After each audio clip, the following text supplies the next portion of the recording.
Ito mga idol, pinabagong video naman po tayo, pinabagong vlog na naman po at tayo ay nagharap po ng ating mukbangin. Ay ito na po mga idol, bagong mukbang naman po ito mga idol.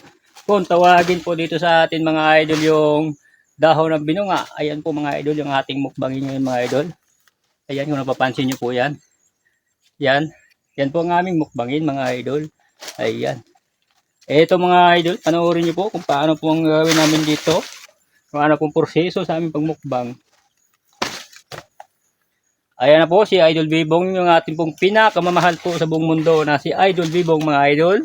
Ayan po naging kasama po natin sa pagmukbang po ng mga dahon po ng binunga. Ayan po mga idol. Ito mga idol. Ito naman mga idol. Challenge namin sa inyo mga idol kung paano kami magmukbang ng mga dahon-dahon mga idol. Panoorin nyo po mga idol kung paano namin tumukbangin mga idol.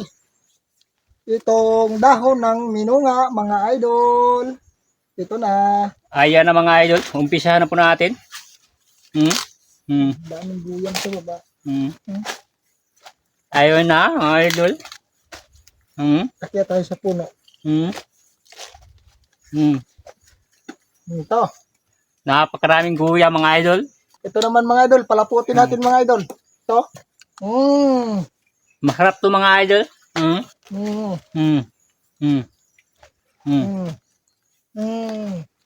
Gamot po ito mga idol.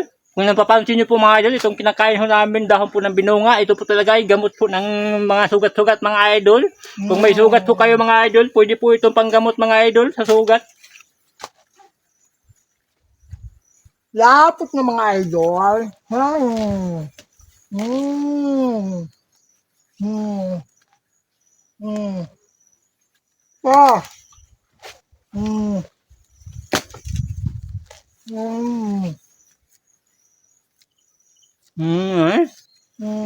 Para lang tayong kalagaw nito mga idol.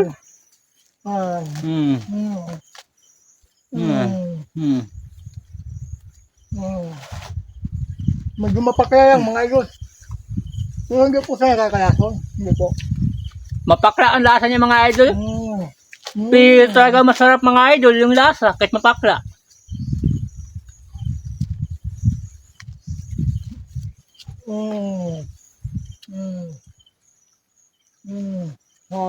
Yan, nga.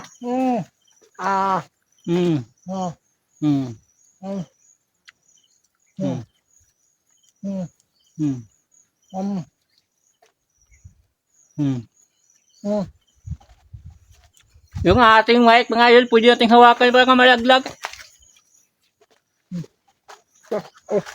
Ganun doon.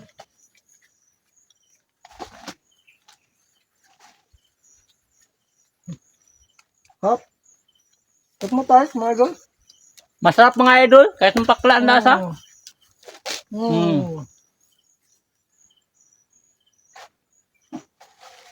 Masarap.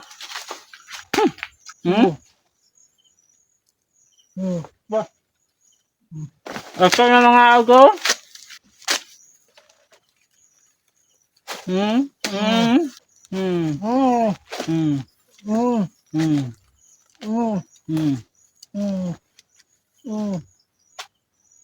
Mga idol. Yan, Yun na po mga idol. Maraming salamat po sa inyong panonood sa aming mga video. Pakishare naman po mga idol. Pakipalo na rin para lagi po kayong updated sa aming mga video mga idol. Thank you so much.